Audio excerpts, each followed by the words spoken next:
Mr. Cowpunk here. Alright, this is part 2 of the transportation piece on Fukushima and beyond. What are we going to do with all the waste? It don't matter which side of the nuclear issue you were on, we're going to have to deal with the waste. Alright, so I showed you some videos last time of some crash tests from the 70s and 80s or thereabouts. Alright, a little more modern thing here. These Trupact containers, which actually stands for Transuranic Packaging Transporter. Okay, and if you live in Colorado and drive I-25, I know you've seen these. I'll provide links to their website. You can get a better look. They actually hold barrels full of lower level radioactive waste, and it is transuranic waste, which means it has an atomic number higher than that of uranium. Okay, for higher level waste, okay, like with these, they can actually have workers unscrew the top, they pull the barrels out, put them on pallets, put them in the salt. This is at WIP. They put them in salt and leave them for time.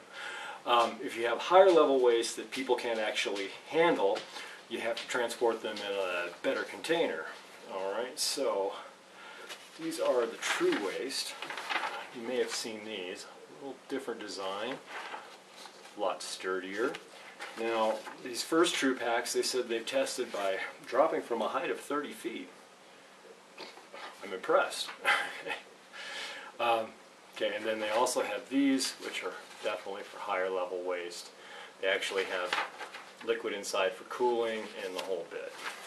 Okay, now, yeah, it's good that we can move some of this around the country.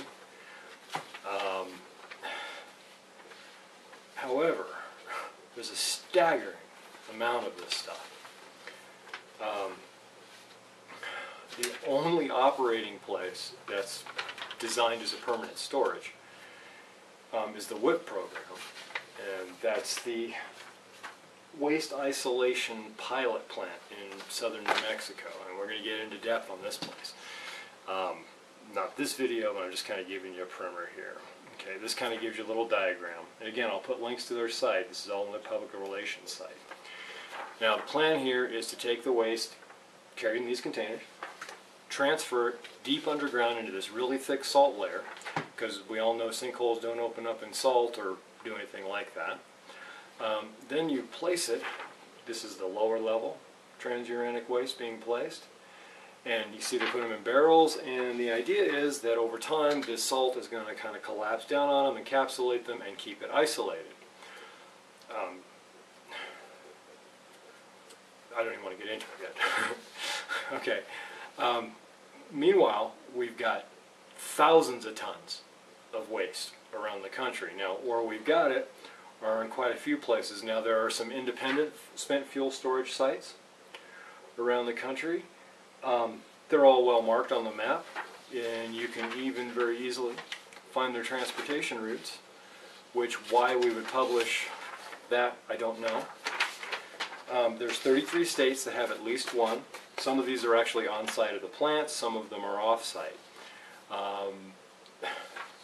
The amount of used nuclear fuel that's being stored at these places, and this will give you an example.